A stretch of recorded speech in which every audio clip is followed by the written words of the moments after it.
வணக்கம், வணக்கம் தமிழ் உறவுகளே! எப்படி இருக்கீங்க? பிடிஆர் பழனிவேல் தியாகராஜன் அவர்கள் பிஜேபியில இணைஞ்சுட்டாரு. மோடியை பார்த்து ரகசியமா பேசிட்டாரு. அப்படின்னு ஒரு ஃபோட்டோவ பரப்பி, அவர் மீதான ஒரு காழ்ப்புணர்ச்சியில இத பண்ணியிருக்காங்க அப்படின்னு எனக்கு தோணுது. பிடிஆர் நிஜமாவே பிஜேபியில சேர்ந்துட்டாரா அப்படின்னு கேட்டீங்கன்னா, நிச்சயமா கிடையாது. மதுரைக்கு பிரதமர் அவர்கள் வந்தபோது அவரை வரவேற்றார். அது தமிழக அரசோட ஆணைப்படி அப்படின்னு சொல்லலாம். ஏன்னா, ஒரு பிரதமர் ஒரு மாநிலத்துக்கு வரார் அப்படின்னா, புரோட்டோகால் படி அங்க இருக்கிற அமைச்சர்கள் வரவேற்பது வழக்கம். அதைத்தான் அவர் செய்தாரே தவிர, வேறொன்றும் இல்லை. இத பற்றி நம்ம ஒரு 3, 4 நிமிட விளக்க உரை கொடுக்க வேண்டிய கட்டாயத்துல இருக்கோம். அது விரிவாக பேசிடலாம். அதேபோல நம்ம சேனல லைக் பண்ணுங்க, சப்போர்ட் பண்ணுங்க, சப்ஸ்கிரைப் பண்ணுங்க. உங்கள் நண்பர்களுக்கும் ஷேர் பண்ணுங்க. பிடிஆர் பிடிஆரோட ஃபேமிலி பத்தி எல்லாருக்குமே தெரியும். அதாவது நீதி கட்சியை தொடங்கிய ஒரு குடும்பத்தோட வரலாறு அது. அத இன்னைக்கு எவ்வளவு கேவலமாக பேசிக் கொண்டிருக்கிறார்கள் அப்படின்னு பார்த்தீங்கன்னா, பிஜேபியோட இணைஞ்சுட்டாரு பிடிஆர் அவர்கள். அதேபோல மோடி அவர்களை சந்தித்து பர்சனலா 20 நிமிஷம் பேசினாரு. அத பண்ணாரு, இத பண்ணாருன்னு சொல்லி ஒரு பெரிய புரளி. அதாவதுங்க, பிஜேபி எப்படா சான்ஸ் கிடைக்கும் அப்படின்னு பார்த்துட்டு இருக்கிற ஒரு கட்சி.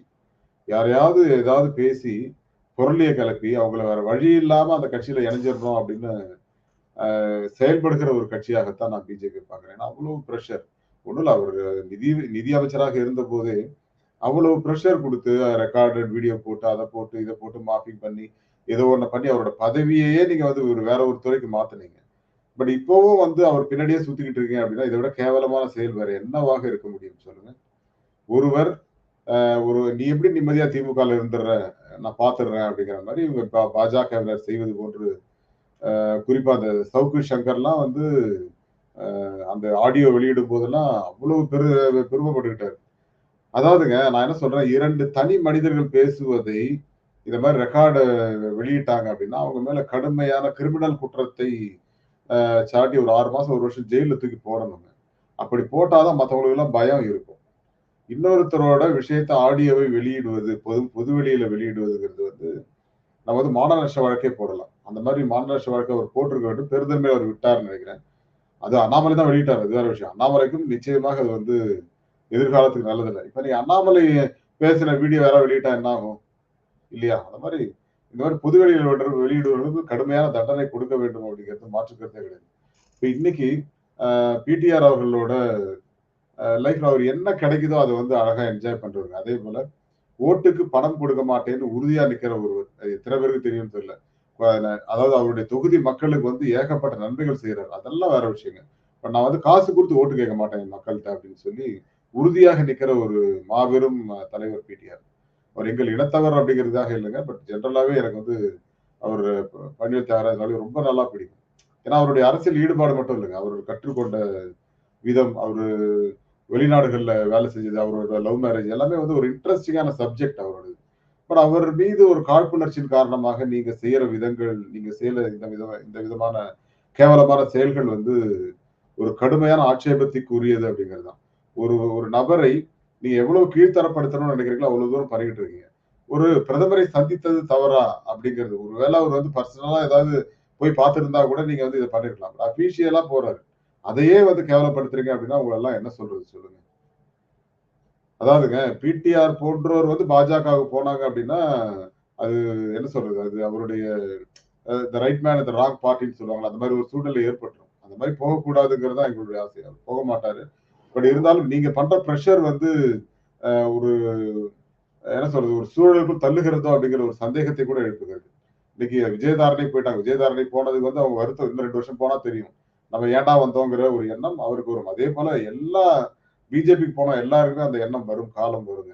அதாவது நீங்க ஒரு புது மாப்பிள்ளைக்கு பார்த்தீங்கன்னா, ஒரு 3 மாசம் சூப்பரா கவனிப்பாங்க மாமியார் வீட்ல. அந்த மாரி தான் இருக்கும். அதுக்கப்புறம் பார்த்தா, "ஏய் நீ ஓரமா போய் உட்காரு" அப்படின்ருவாங்க. அந்த மாரி ஒரு சூழல் தான் இங்கிருந்து வெளியில இருந்து மற்ற கட்சிகள்ல இருந்து பிஜேபியில போறவங்களுக்கு அந்த 3 மாசம் ராஜ மரியாதை இருக்குங்க. அதுக்கப்புறம் தூக்கி ஓரம் வைப்பாங்க பாருங்க, உங்கள எடுக்கவே மாட்டாங்க. நான் சொல்றேன். அந்த மாரி தவறுகளை செய்யாதீர்கள் அப்படிங்கிறது. பிடிஆர்லாம் கண்டிப்பா செய்ய மாட்டாரு எனக்கு தெரிஞ்சு. இப்ப நான்லாம் அது ஒரு தூரம் பேசுறேன். எனக்கு ஒரு பிரஷர் வருது அப்படின்னா, நான் ஒதுக்குவேனே தவிர, நான் போய் பிஜேபியில போய் சேர்ந்து நான் ஊன்னு பேசுறது அது அநாகரிகமான செயல் இல்ல. அதை விட கீழ்த்தரமான செயல் வேற எதுவும் கிடையாது. இத நான் ரெக்கார்ட் பண்றேன். நாளைக்கு ஏதாவது அந்த மாரி ஒரு சூழல் ஏற்பட்டாலும், இந்த ரெக்கார்ட கட் பண்ணி போடுவாங்க மக்கள். புரியுதா உங்களுக்கு? ஏன்னா அந்த மாதிரி சூழல் நமக்கெல்லாம் வரக்கூடாது. ஏன் ஏன் அப்படி சொல்றேன் அப்படின்னா, பிடிஆர் போன்றோருக்கே இவ்வளவு பிரஷர் குடுக்குறாங்க அப்படின்னு நமக்கெல்லாம் எப்படி குடுப்பாங்க யோசிச்சு பாருங்க. ஒருவேளை 3வது ஆட்சிக்கு வந்துட்டா, அவ்வளவு பிரஷர் இருக்கும். இப்பவே நீங்க வந்து பாருங்க, எனக்கு நெறைய மிரட்டல் இருக்கு. ஃபோன்ல வந்து மிரட்டுவாங்க. நீ வந்து உனக்கு இது தெரியுமா? அது தெரியுமான்னு கேட்பாங்க. அந்த மாரி கீழ்த்தரமான செயல் நம்மகிட்டயும் பண்ணிட்டு தான் இருக்காங்க. அதெல்லாம் தாண்டி தான் நாங்க உட்கார்ந்து பேசிட்டு இருக்கோம்னு வச்சுக்கோங்க. அது வேற விஷயம். நீங்க நம்ம கமெண்ட்ஸ்லயே வந்து மிரட்டுறவங்கள பார்த்திருப்பீங்கள்ல. பிஜேபி யார் தெரியுமா? மோடி யார் தெரியுமா? அண்ணாமலை யார் தெரியுமா? அப்படின்னு சொல்லி கேட்கிறவங்க இன்னமும் இருக்காங்க. நீ எப்படி அண்ணாமலை இப்படி சொல்லலாம்? உங்களுக்கு என்ன அருகதை இருக்குன்னு கேட்கிறவங்களும் இருக்காங்க. அதேபோல என்னோட குடும்பத்த இழுத்து பேசுறது, மக்களை இழுத்து பேசுறது, இதையும் பண்ணிட்டு தான் இருக்காங்க. பட் அதெல்லாம் தாண்டி தான் நான் உங்கள்ட்ட பேசுறேன். இப்ப ஒருத்தன் வந்து கீழ்த்தரமா ஒருத்தன் என்கிட்ட வந்து பேசிடுறாங்கிறதுனால வந்து அவன் பெரிய ஆள் ஆயிட போறதில்ல. நான் சின்ன பையன் ஆயிட போறது கிடையாது. நான் எப்பவும் நானா தான் இருக்கேன். பட் இதெல்லாம் கடந்து போகிற அளவுக்கு மனப்பக்குவம் இருக்கு. இப்ப பிக் பாஸ் கமலஹாசன் இருக்காரு இல்லையா? அவரு அவரு தான் சொல்லுவாரு. இந்த நெகட்டிவ் கமெண்ட் எல்லாம் தூக்கி போடுங்க. அவன் என்ன வேணா பேசிட்டு போடாதீங்க, கவலைப்படாதீங்க அப்படின்னு சொல்லுவாரு அடிக்கடி. ஸோ அந்த மாதிரியான ஒரு சூழலை தான் நான் இங்க கடந்துட்டு இருக்கேன். அதுவும் அந்த சேனல் 2 ஆரம்பிச்சதுல இருந்து பார்த்தீங்க அப்படின்னா, ஆ நமது நான் வந்து ஒரு ஒரு தரப்பு அதாவது இங்க திமுக தரப்பினே கூட நான் ஆதரவாக இருந்தாலும், நான் பொதுவான விஷயங்கள பொதுவா இன்னைக்கு கூட பிஜேபி வளர்ந்திருக்கிறது அப்படிங்கிறத கூட நான் பொதுவா பேசியிருக்கேன் இங்க. ஆனால் என்னையுமே கழுவி கழுவி ஊத்துறவங்களும் இருக்காங்க. ஸோ அந்த மாதிரி நமக்கே இப்படி ஒரு சூழல் அப்படின்னா, ஒரு பிடிஆர் போட்டவருக்கு எப்படி இருக்கும் அப்படின்னு பாருங்க. அததான் நான் சொல்றேன். அதாவது இந்த மாதிரியான சந்தர்ப்பங்கள் எல்லோருக்கும் அமையும். அதிலிருந்து நம்ம எப்படி மீண்டு வர்றோம் அப்படிங்கிறத பொறுத்தது தான் எல்லாமே.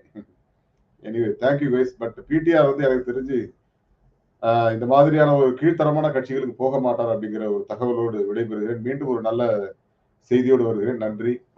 ஸோ எல்லாருமே லைக் பண்ணிட்டு பாருங்க, சப்போர்ட் பண்ணுங்க, சப்ஸ்கிரைப் பண்ணுங்க. மீண்டும் சந்திப்போம். நன்றி.